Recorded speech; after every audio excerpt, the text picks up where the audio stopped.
You are welcome along to the Huddle Breakdown. And if you do not recognize the dulcet tones of the intro here, it's because the talented Mr. N. Nicole is on the injured list this week, unfit for purpose to deliver a performance today. So he's left Alan Morrison from Celtic by the Numbers and myself, Juco James, for this week's iteration of the Huddle Breakdown.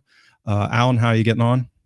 I'm all right, yeah. I mean, what it's going to be like without a responsible adult in charge, I've got no idea. So apologies in advance. Yeah, this could devolve into something terrible quick. So if this even makes it to air and we put it out, then we apologize in advance. So we're here to basically deconstruct the last debacle of the season, the 4-1 loss to Rangers at Ibrox over the weekend. So basically, I'll set it up here. I think that the expected goals difference was about a little over one, which actually you might not think is a cataclysmic number, given that it ended up being 4-1. But yeah, it was not a pleasant game. So what do you think, Alan? Yeah, beforehand, my view was similar to the previous games where, discounting the first game where there was an awful lot of external factors.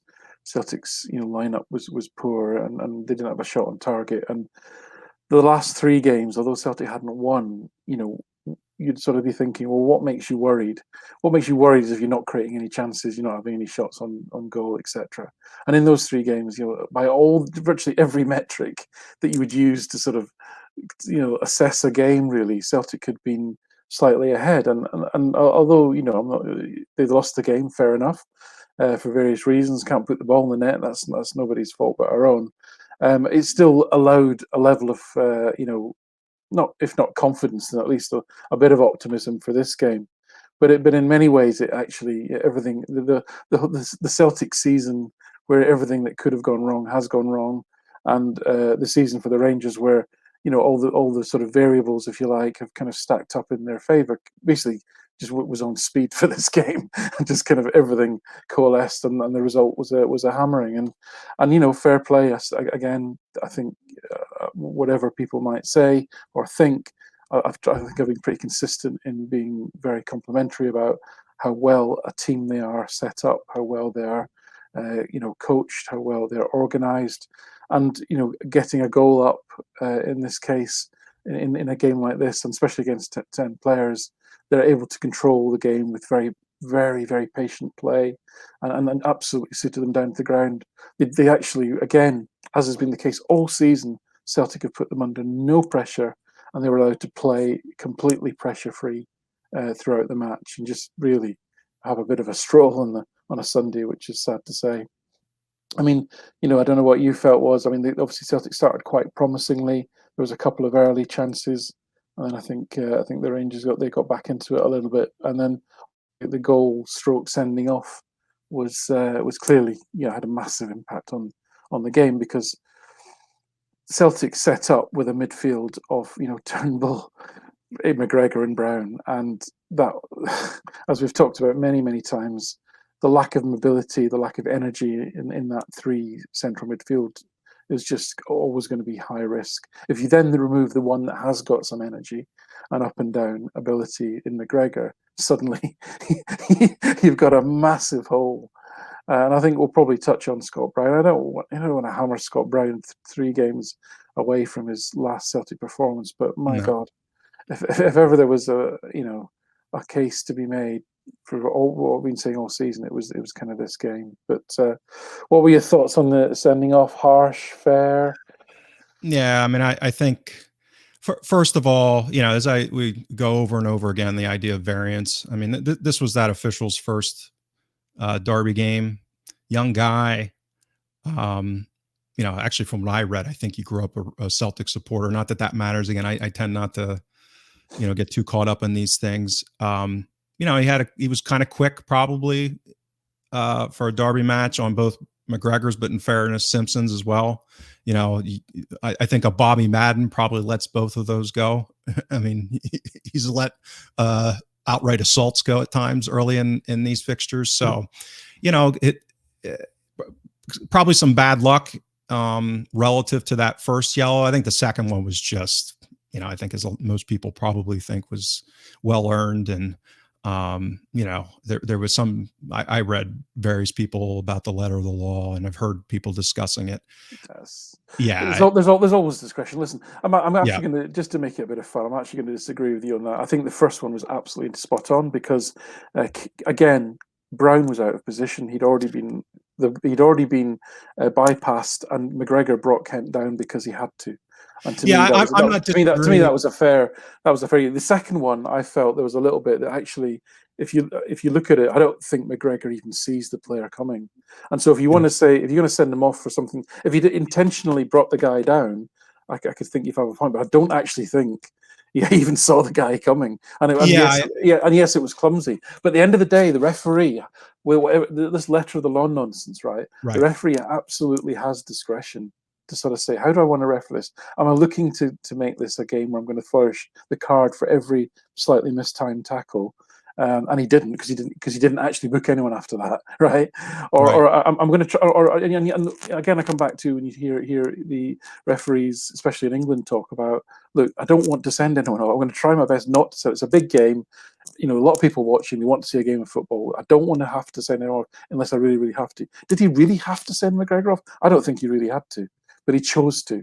And the point I would make is, if you contrast that with the way that you know, Morelos has been handled by Beaton and by Madden in these games, where he's been allowed to rack up 5, 6, 7 fouls without even a booking in some cases.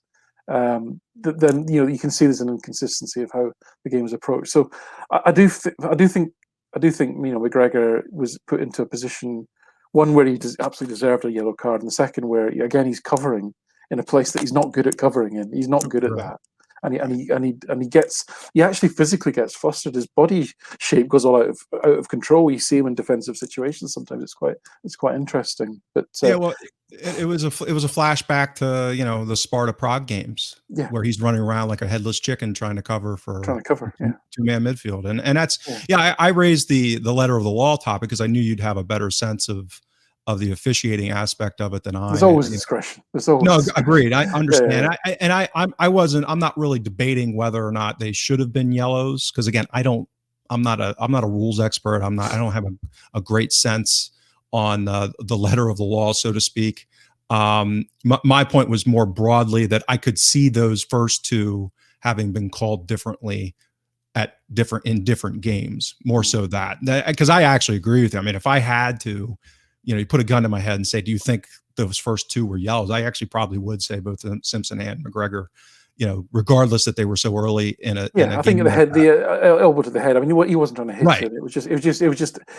I think the defender was a bit unfortunate, actually, but he's put his arm in a place where the guy's head's connected, and that's quite a sensitive area in terms of refereeing. So I don't have an objection with those two yellows, but I think he's thinking, especially having played on. And the goal, by the way, Roof's finish, I thought was superb with his chest. It was absolutely tremendous. What a brilliant goal.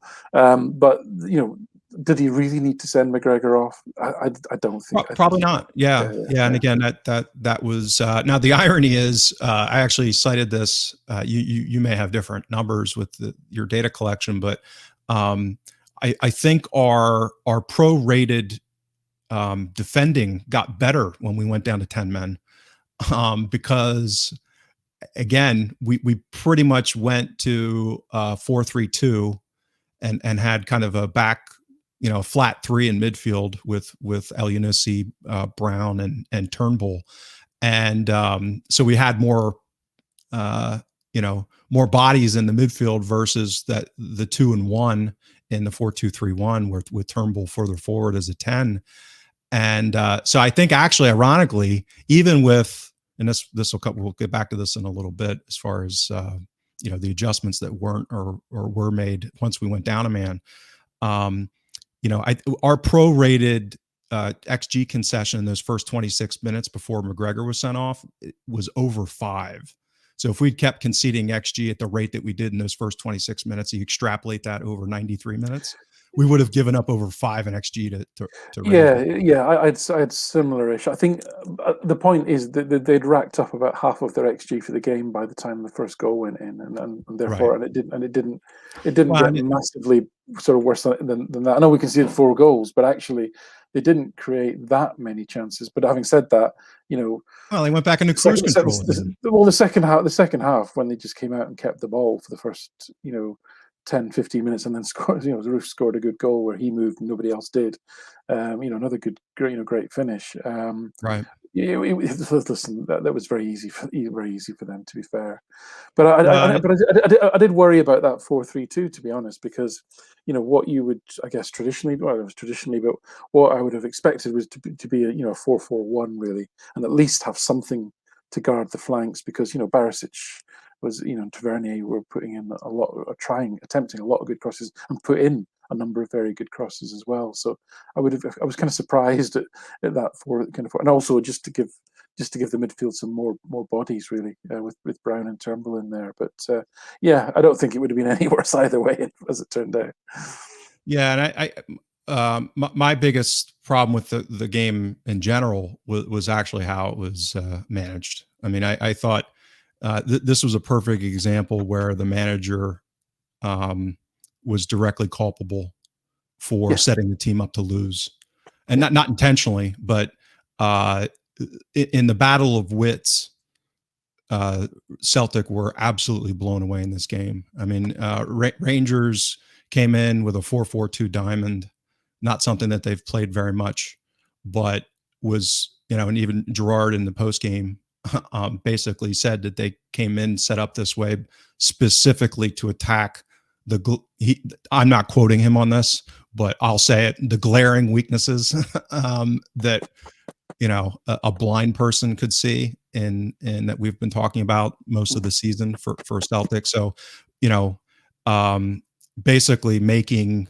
a Kent Brown mano a mano matchup, and then having Morelos and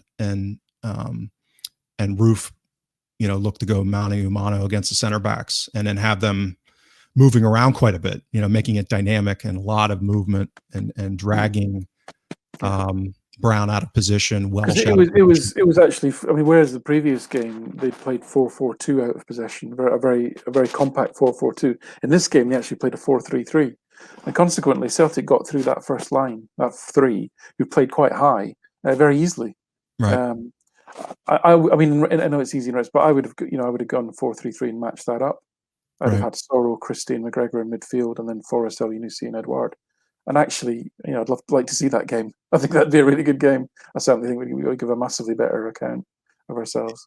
Yeah, I agree. I just I don't know. So as far as setting up for failure, I cannot get my head around how everything that we've been through this season, that again, if he decides that he wants to play Brown for whatever reason, why it's in a 4-2-3-1 and why we don't go four Yeah. three three.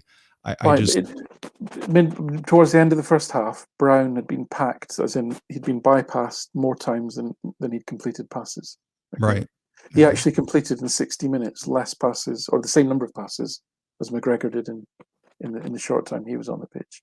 It wasn't just that he was a liability in not covering the space. He played virtually no part in the game at all, even Right. even even just in basic ball progression. I'm furious about that, because people who would have had Brown in all season will say, "Oh, why are you digging out, one of our greats?" And the reason I'm furious is, why are you putting him in that position? He shouldn't Exactly be in right. that position. He was embarrassed. That was an embarrassing personal performance, and I'm sure Scott Brown, proud man that he is, feels that, and he should never have been put in that position. Yeah, again, you know how I love my cross sport analogies. To me, it's like the corner man that doesn't throw the towel in for the boxer and just Yeah. lets them get lit up because they're, it's a tough boxer who has a iron jaw that will not go down. Mm, And at some point, you just got to say, okay, that's enough. mm. It's not in anyone's interest to let this keep going. And Yeah, agreed. so yeah, I don't want to dwell on that either. But to me, it's more so that setting up that way and it just resulted in the predictable debacle in the first 26 minutes. The feedback loop that we've talked about for months, the impact on McGregor, turning him into a headless chicken, flashback to the Europa League first 5 games. I mean, nightmare level. And then let's talk about then, because I think there's some fertile ground here to discuss, and I think it introduces an interesting topic relative to theory versus applied analytics. So one of the things that Rodgers was known for doing, and he did it successfully against Rangers on one occasion, was going 4-3-2, subbing on Edouard as part of those two. And then I believe we came back to win that game as a result with a man down. So I get from a theory perspective what Kennedy was probably trying to do, but the personnel that he used to try and deploy it were square peg round hole in my mind, meaning that how a midfield, and I'll give some credit here to Gavin. I think it was Gavin on the Pure Football podcast that mentioned this, that I hadn't really thought about it ahead of time. I listened to their show earlier in the week, and they were talking about this misfit of the 4-3-2 that they went, and how, I mean, Elyounoussi is a central midfielder on the left, and then Turnbull, who's not terribly mobile, on the right, and then you've got Brown, and even beyond that, then you've got, who are your two up top are Edouard and Forrest. I mean, again, it's, to go back to the phrase that you've coined this season that I love is toxic combinations. I mean, on what planet that is a coherent use of personnel relative to that strategy? So again, I could get the 4-4-1. That's what we did back when Baton got sent off in January. But even then, we kind of, cry. I'll call it cry laugh. I mean, that if you don't laugh, you have to cry.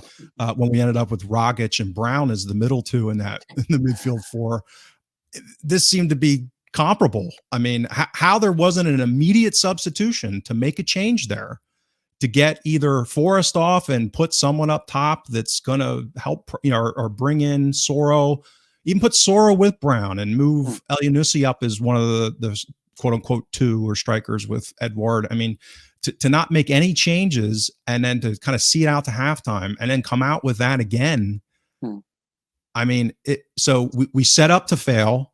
Then when the inevitable reality of that failure manifested with a red card, which was in my mind directly culpable to Kennedy's decision. I mean, because McGregor, again, as we've said, McGregor's been put in a position where he's trying to do things that are not his strong suit. That's been a bomb waiting to go off all season. If it wasn't him, it could have been Brown, or it could have been Welsh flailing about. And so that he's directly culpable for that. And then the decision making once we go down a man is equally bad in my judgment. So, again, we're fortunate that Rangers, kind of go into cruise control once they get up a couple. It seems anyway. I mean, they seem to be, they're not looking to pour it on and, embarrass and humiliate like they could. Because in that second half, I mean, it was the first 10, 15 minutes. I mean, they could have just done anything they wanted to, and they did. They were just passing the ball around the back and creating chances, and kind of almost like a training session. It was so laughable. They almost got bored and started lumping a few crosses in. It was because of something to do, I think, really. But I mean, I completely agree. I mean, once you've set up the team completely wrongly in the first place, and then guess what? The worst that can happen does, i.e., you lose the only energy you've got in central midfield. Surely at that point you think, well, okay, I've got to plug that gap, because if I don't plug that gap, it's going to get worse. And you did have options, like you say. If Soro and Brown are in the middle, and Elyounoussi and Forrest are wide, that's a reasonably, you could turn that into a reasonably compact midfield defensively, at least. So no, I mean, what hasn't changed under Kennedy is the insistence that Brown is still the best option to patrol in front of the back four. It's the leave, not making changes, not reacting to, or even what I always keep coming back to with Rodgers, and actually, I mentioned Beale a lot in terms of he's the brains of the Rangers operation, and I think Davis was the one who was really had his, I would say, is the one who was most sensitive to the ebb and flow of a game in real time, Yep. and you would often see him in Rodgers' ear, and they would get ahead of momentum shifts, and they would make changes ahead of it becoming a problem. Celtic wait till it becomes a problem. They see the problem then gets worse, and then somebody might do something about it. And modern football's not like that. And Right. actually, this season, when all the clubs have had more latitude to make more changes, and a club like Celtic has got more options on the bench than any other side, that is appalling. It is absolutely appalling, because you've got effectively, what is it now? They can have 7 people on the bench. You've got an 18-man squad there. You can react to a lot, or you can get ahead of a lot of situations, and you should be looking for those little momentum shifts and recalibrating almost constantly. You've got a lot of options there, and it's astonishing to me how badly we've used our resources in that regard. And Kennedy looks to be no further forward under Kennedy on that than we were under Lennon. Well, and this is where some of the I'll call it the culture issues in the game drive me berserk. And these exist in other sports too. It's not just football, but the idea that you're going to embarrass somebody by taking them off in the first half. I don't, you're in a derby match. You go a man down in the 26th minute. Excuse my language. I don't give a shit if I hurt a player's feelings if I'm a manager. The substitution should have been Christie and Soro on, period. Right? And move El up with Edouard in the 4-3-2. I mean, that would have been coherent. That would have made sense. And quite frankly, I think the way the game unfolded, we could have maybe had a chance at least hang in there. And then it doesn't happen in halftime. Because why? Because we're going to hurt people's feelings because they shouldn't get hooked at halftime. So we wait to the 60th minute to make a change that was an obvious one. Why wait 35, 40 minutes for people's feelings? Is that what we're doing? No, it might be worse than that. It might actually be genuine judgment that is the best option. And that's really worrying. God help us. I just want to touch on the last goal. I saw a lot of, again, I don't tend to go onto social media after games like that. It's just absolutely fruitless. But there seemed to be some criticism of Welsh for the last goal. I just want to touch on that because, again, if you look at the context of the goal, I mean, Soro, because Soro's not perfect. He gave the ball away in a central position. The guy was halfway. I think it was Ken or Davis. I can't remember. Was on pretty much on halfway when he got the ball, but still, Soro gave it away in a bad position. If you then look at what happened, the 2 passes transition into Defoe, is that if you look at that picture, it's a flashback to earlier in the season. Kenny's behind the ball, in front of the ball, right? And Taylor was in front of the ball. Right. So Welsh is effectively faced up on his own with a 38-year-old striker, but Defoe in a tight space is still pretty nifty, and a great finisher as he showed. So I'm not having Welsh be hammered for that. He was left horribly exposed in that regard. Yeah, I actually I don't disagree with you there. At that point, I think people were just looking to take bodies. yeah, pretty much. I'm throwing things. I don't care who I am. Yeah. Some indiscriminate anger flying about, which again I can relate to at times. I had a question for you because I agree. I mean, obviously we've talked about Soro being imperfect and having clear issues with certain aspects of his game. Although I will say that when he came on, I think that for the remainder of the game, XG was basically even between the two teams for the remainder of the game.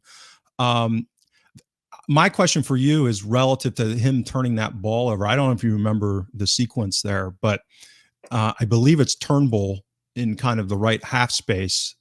And it almost seemed to me, now again, assigning blame is irrelevant. My question is more contextual. I mean, it seems to me as if he was leading Turnbull to a degree, and a Turnbull in the 93rd minute or whatever it was basically just stood there. And that might have been the right decision, meaning that, occupy space, mm, So it just seemed to me like a almost like a miscommunication or a mm, misexpectation as much as it was a misplaced pass, meaning mm, that it looked to me as if Soro could have either expected or wanted, so to speak, Turnbull to be progressing up the pitch a little bit, because it wasn't like he mm, missed him by 5 yards. mm, He passed it to where Turnbull would have been had he just been kind of mm. moving up the pitch. And that comes back to this, back to this. How often has Turnbull been playing in that position this year, Yeah, particularly in that shape? And the fact that how many minutes has Soro gotten in the last 2 months? yeah, yeah. I'm not going to hang Those kind of somebody little for. details. Yeah, I think in 93rd minute of a game that's long gone, in a season that's long gone, with players who are tired from running around, who aren't as fit as they should be anyway. If these things are going to happen, frankly, Exactly. Yeah. we saw it with Kenny earlier, in a little bit earlier, where he literally he didn't move towards the ball. It's like a schoolboy error, really. And it was intercepted. I do think with Kenny, it's not fitness. I just don't think he don't think he thinks quick enough. He doesn't react quick enough. His Right. mental speed, and therefore his body speed, to me, are just not quick enough for that level. Is my takeaway from having watched him, which is quite difficult to put into stats, actually. But that's my kind of watching him to think. Yeah. So I think it's a combination of that. Turnbull's fitness, I don't think, has been great all season. I don't know whether it's just that. I mean, he isn't the most mobile player anyway. He hasn't played that many 90 minutes. He's come off a year out. But having said that, we're in May now. He's been Right. playing all season. So I do think, and one of the interesting things and this game again showed it, is that if I went back through virtually all Celtic games this season, is that we tend to create chances in clusters.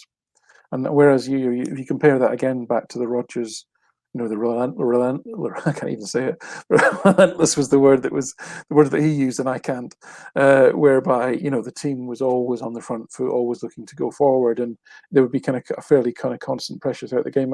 If we kind of clustered XG by time of game, I think there'd be little spikes, and I know there probably is naturally in most games, but I think it would be quite. And I do wonder if that's a kind of fitness thing, really, as well. Another indicator. We've talked about this in the past as to how do we evidence that, and then how does because most goals, or a higher proportion of goals, get scored in the last 10 minutes because teams get more tired.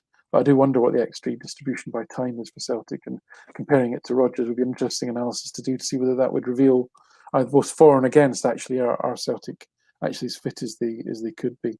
But again, 10 men running around against a team that's just content to knock the ball around Yeah. is probably not the game to level that criticism. Maybe, I don't know. Well, the last stat I'll share then, and we'll get to our Duffer and Boy quote unquote awards. I think the post shot XG and Y Scout was I think like 0.55 or something for Celtic, Right. which was horrible. Which continues our issues with finishing. We keep waiting for this mean regression to happen. Looks like it. Maybe we'll beat St. Johnston 15-0. Yeah, because it looks like they've got some COVID issues. Suddenly, there's some Yeah, positive variants heading Celtic's way yeah, when it's all over. yeah. Unfortunately for St. Johnston, yeah, a couple guys Yeah, they're testing more positive. important for them is the cup game, obviously on the weekend, which you don't want to see them be full strength for. Yeah. Whereas again, I think Rangers were maybe 2.5, 260. So not a great game from Bain. Again, we keep coming back to some of the same topics. Decent saves from McGregor, although not world beater types. And that's how we get to 4-1. So Alan, we'll start positive in Enda's illness honor him being out ill. We'll start with the positive. Can you come up with a positive for a boy of the match for yourself? Well, to say that he did actually duck out the way of the ball when Morelos hit it, which is kind of unforgivable for a professional. I mean, Morelos did spank it, and if it was me, I'd have been digging a hole to get out of the way of it, frankly. But not a 6'4" centre half shouldn't be doing that, which is Ayer. If we can just put that to one side, and it was slim pickings here. If I look at the rest of his game, not so many defensive challenges, but he won the two that he had. So he was kind of 100% on that. Ball progression was actually decent. In fact, his passing ball progression, his packing score was by a mile the highest in the team. And also he added more packing score running with the ball than any other Celtic player did by passing it, if you can believe that, which is quite incredible actually. So in terms of driving the team forward, Ayer was miles ahead of any other player. He also he was up there in terms of expected assists. I mean, his header actually led to the goal, and he had a couple of shots in the box from his drives. So actually, you know, he was going to be my sort of shining light, just at least because he at least drove the team forward and got the team forward as best he could. Yeah, I'll agree with you. It's not all that exciting when we agree, but given the slim pickings, I tend to try to throw out another name if uh, i- in a game where there's another name to offer, but I don't think there was. And I think, you know, it amuses me at times how often I see other supporters um, besmirch some of the talent on our team. Um, and I think we'll really, really miss Ayer when he leaves. And I think uh, Absolutely. that running ability that you referenced and his ability to take out players via the dribble. Some sophisticated club in Europe is going to understand and recognize that outlier value, like Yes. Leverkusen did with Frimpong's elite ball progression through progressive runs. Um, and somebody might actually play him on the right side Yeah. of since he's one-footed I mean, instead of on the left. imagine if you had a Frimpong, for example, in like Chelsea's team last night, where you basically you say to him, right, your job is to get the ball deep in your own half and get it over halfway line. Once you Right, get it over the halfway line, I want you to give it very carefully to somebody who's much much better than you at right. being creative from that point onwards. And he would be absolutely phenomenal in that team if he just did that job. Yeah. Yes, I think I've been critical of Ayer at times with his attacking headers, that kind of thing. But I think he's a terrific player, and I'm going to be sad to see him go. And I think I agree with you there.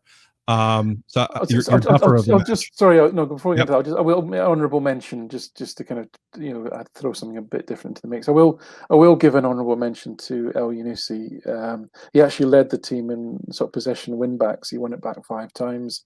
He had as many successful challenges as Taylor with 8, which was the highest in the team.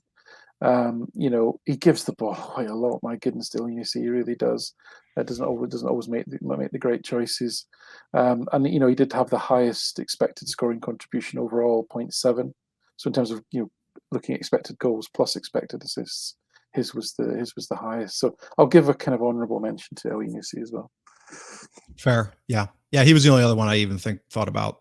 Because again, I think he doesn't get enough credit for that counter pressing he does. I mean, Yeah, he's I got believe you yeah. may have that metric, but I believe I've read or heard that he has the best metric for that in StatsBomb, which is one of the higher quality data vendors.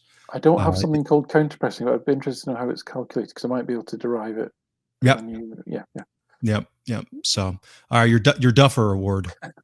Well, I've kind of mentioned it, right? And it's sad to say, but and again, I'm not saying this to belittle the captain. I'm saying it to shame the people that put him in that position. He won one challenge the whole game, right? I mean, Brown's defensive action success rate is generally between 60 and 65%. It was 25%. He was, as I say, at one point in the game, he was packed as in bypassed more times than he'd completed passes. He only completed 20 of those in the whole game.